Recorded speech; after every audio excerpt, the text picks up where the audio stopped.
Dallas Cowboys Executive Vice President Stephen Jones. Good afternoon, sir.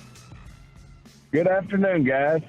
Holy moly. Have you seen if anyone has changed the owner of New York to the Dallas Cowboys after the last 2 weeks on Wikipedia or anything like that? Well, we've had certainly playing good football right now, and right now it's a fun team to watch, and they're playing at a high level. Obviously, the defense is really proven out to be what we thought it could be. Certainly, Mike is everything and more than anyone thought he might be, based on training camp. And he was doing the same things to our offense as he's been doing to these other offenses, just disrupting practice every day. And, certainly, he's got a great group of men around him, too, that were playing at high levels, too. I think some of that's getting overlooked. But, certainly doing everything Dan aims to do, which is, turn the ball over, get pressure on the quarterback. And, of course, our priority in the offseason was upgrade our run defense. And, that was a group yesterday that, has effectively run the ball in the past and last year as well as last week. And I thought we did a good job there as well. And then certainly offense, I think Dak says it best. And Coach McCarthy, they're playing complementary football, taking care of the ball, being very efficient. Obviously, there's some things we can improve on in terms of,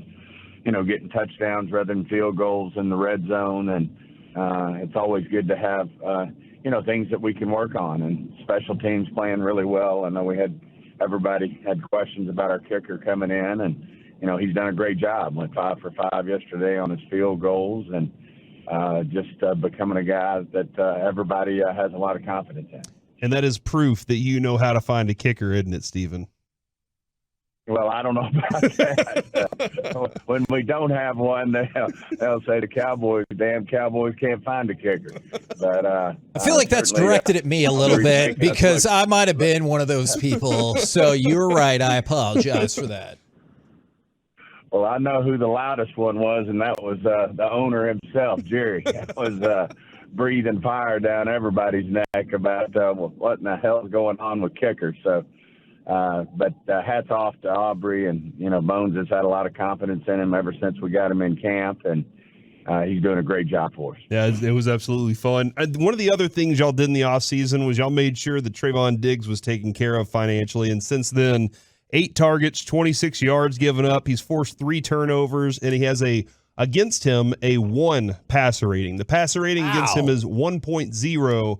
That feels like that's money well spent right there.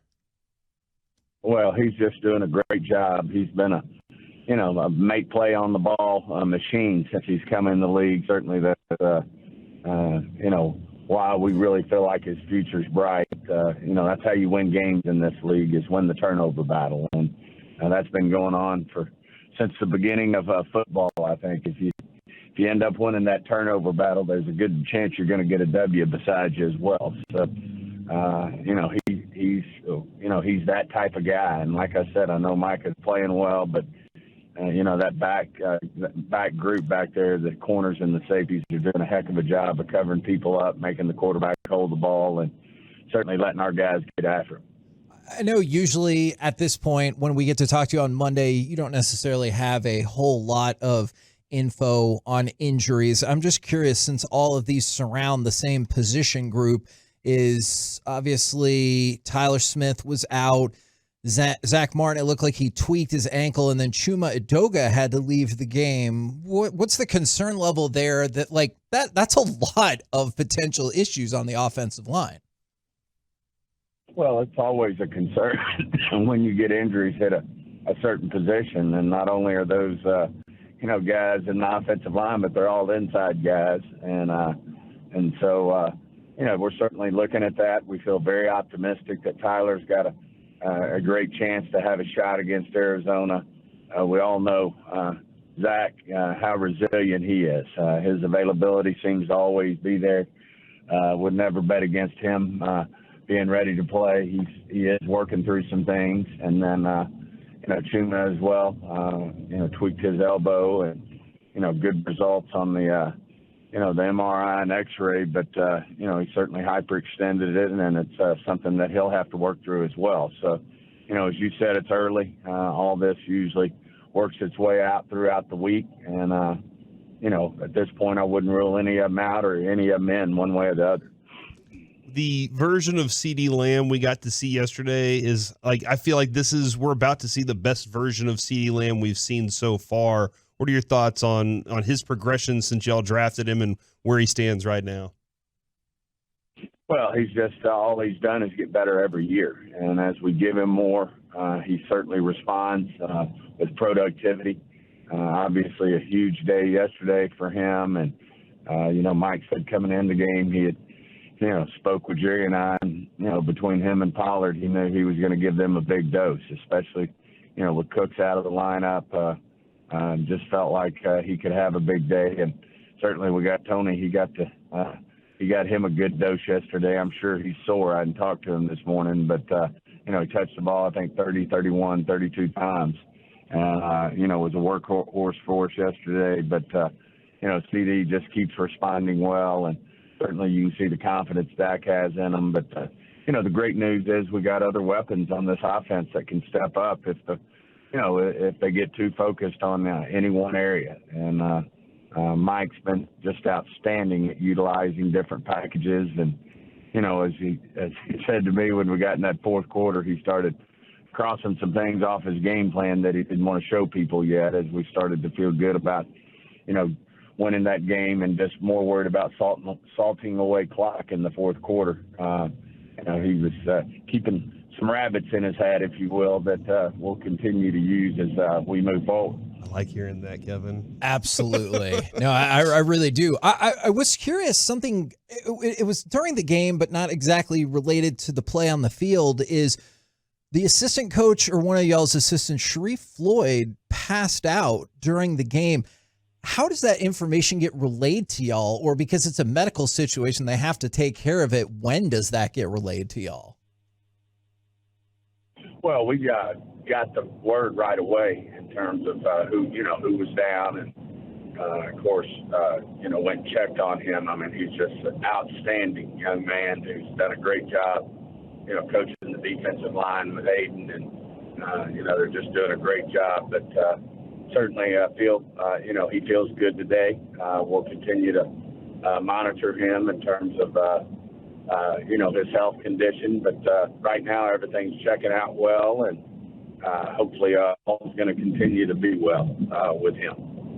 I know you said that Mike was keeping a little bit in his hat there, but you did get to see Deuce Vaughn get out on the field, and he had a little package they were working with to try and get him some plays. What is that? What is the Deuce Vaughn future? Is it just kind of little packages here and there, or is there a more expanded role for him? Your thoughts on that?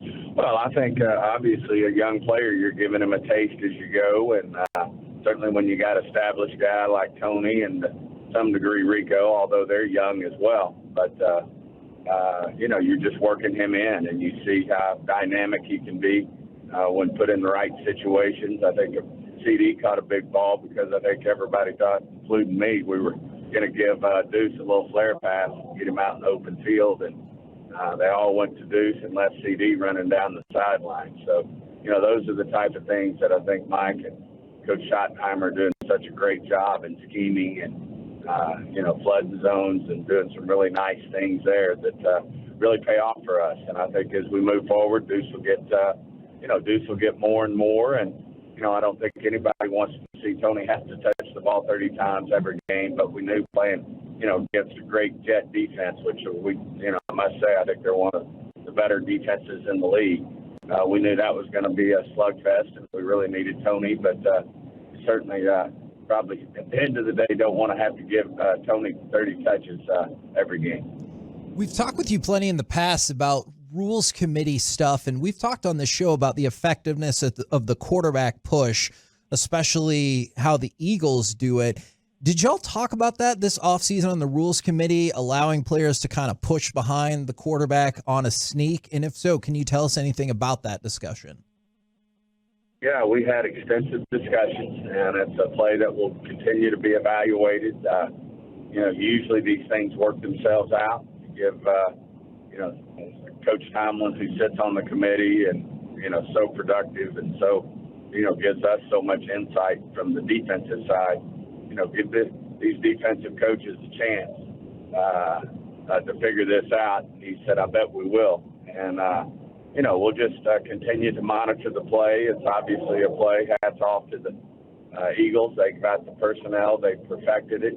They got a quarterback, I think he bench presses maybe as much as anybody in the league, in Jalen Hurts. And certainly that helps his productivity of that play with them. But, we certainly have monitored it. I don't see it being abused. And, certainly, I don't think it's taken away from the game right now with the decision we came down with. And, you got to give them credit for coming up with a imaginative way to, get first downs on third and fourth and short. They're doing a good job of that. So we'll continue to look at it. It's certainly on the radar of the competition committee from all aspects, from the entertainment of the game to the health and safety of the play. We're looking at that, and we'll continue to monitor it. Well, as long as we're talking about things that are on your radar, does the date July 19th, 2026 mean anything to you? I think it might be in and around that World Cup I don't know if it's the finals or not. But, Indeed. I think the World Cup might be in this area. Indeed, that is the schedule for the World Cup final. Couldn't help but notice that the FIFA president was at the game yesterday. There has been rumblings about AT&T Stadium hosting a semifinal or perhaps the final of the 2026 World Cup. Y'all get any business done yesterday? Well, we just, in general, wanted to show them, certainly, the Jones family and the Cowboys just think North Texas is the top area in the country, if not the world, to host a finals event like that, and think it would be just a great place, and wanted to show, the officials just how dynamic AT&T Stadium can be, how dynamic the area can be, and in our mind, he picked a great game to get a great atmosphere for what North Texas is all about. And we feel very good about, our chances of obviously hosting a big, big game. And, of course, anyone who's anybody and loves sports would love to host a game like the World Cup. I think it's the most watched sporting event in the world when you take the worldwide viewership. And, they were certainly enjoyed getting to see how things work, when you have 90,000 plus people in a building, and certainly that's what they have their eyes on as well. And I just think it would be a great event that, anyone, obviously you'd have a lot of visitors, but certainly anybody in North Texas would be thrilled to have an event like that come to the area. Have you heard anything about a potential timeline for those announcements? Our understanding is they'll announce something in the fall. Nothing more concrete than that. Whether it's a month, 2 months, in the next month or 2 months, we'll see. But we had a great exchange with them, and I think they were very impressed with what they saw. And certainly, we felt like we got everything out on the table that we could bring to the table in terms of the community. North Texas, Governor Abbott was actually there as well and got to meet them, and he had a great visit with them, and he was certainly very welcoming, and how much, the state of Texas would love to have an event like that here in the state of Texas. So we certainly rolled out the red carpet for them. Appreciate the insight on that, and obviously congrats on another dominating victory for the Cowboys. Thanks for the time, good sir.